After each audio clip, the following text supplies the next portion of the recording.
থানা বাইলুট বিশ্ববিদ্যালয় একটা কেন্দ্রে যেখানে আজ ভোট হচ্ছে, স্বতন্ত্রভাবে ভোট হচ্ছে। এখন আমরা এখানে একজন সরকারি দলের কর্মকর্তাকে দেখছি, ওনার সাথে আমরা কথা বলবো। কিন্তু এখানে ভোট হচ্ছে, দেখতেছি পরিস্থিতি অনেক শান্ত, দুই একজন আনা ছাড়া আর আমরা কাউকে দেখতে পাচ্ছি না। আজকের এই ভোট সম্পর্কে আপনার মন্তব্যটা আমাদের একটু বলেন। দেখুন, এখানে বাংলাদেশে এই ধরনের নির্বাচন খুব কম হয়েছে। এখানে আমাদের সুষ্ঠু নির্বাচন যেভাবে ভোট দেওয়া হয়েছে, কোনো ভোট কারচুপির তো প্রশ্নই আছে না। দেখুন, ভিতরে মানুষ কি শান্তিপূর্ণভাবে ভোট দিচ্ছে। আপনি এরকম কোনো নির্বাচন বলতে পারবেন যেখানে কারচুপির অভিযোগ তোলা যায়?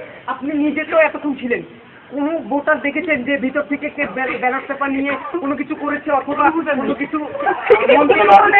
কোন ধরনের দুর্নীতি নির্বাচন হয়নি? এই নির্বাচন নিরপেক্ষ, অবাধ নির্বাচন। আমরা শুনছি যে আমাদের স্বরাষ্ট্রমন্ত্রী মহামন্ত্রী তিনি আজ নাকি সত্য প্রমাণ কারণে অনেক লোক আসতে পারছে না। এটাকে আপনি এই কথাটাকে কিভাবে নেবেন?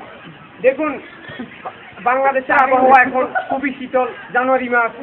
এখন হয়তো আবহাওয়ার জন্যই ভোটাররা আসতে পারেনি, এই জন্য তো এই যে আগুন জ্বালানো হয়েছে, দেখুন আপনারা দেখতে পাচ্ছেন, এটা আমাদের মানে স্পেশাল ভাবে আগুনটা জ্বালানো হয়েছে যাতে ভোটাররা সুষ্ঠুভাবে দিতে পারে, গরম পায়।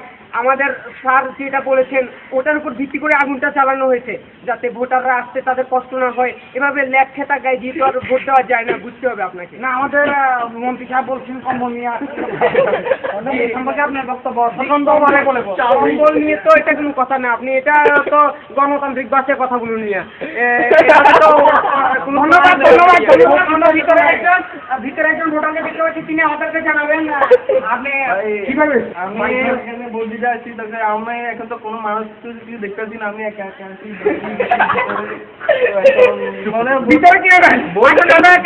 ভোট শান্তিপূর্ণভাবে মনে হয় সুস্থ হয়েছে, কিন্তু আমরা ভিতরে দেখি এই রুমে কোনো লোক নেই, অথচ ভোট হচ্ছে।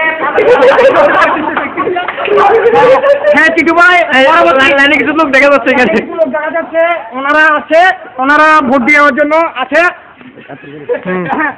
এখন যদি আমরা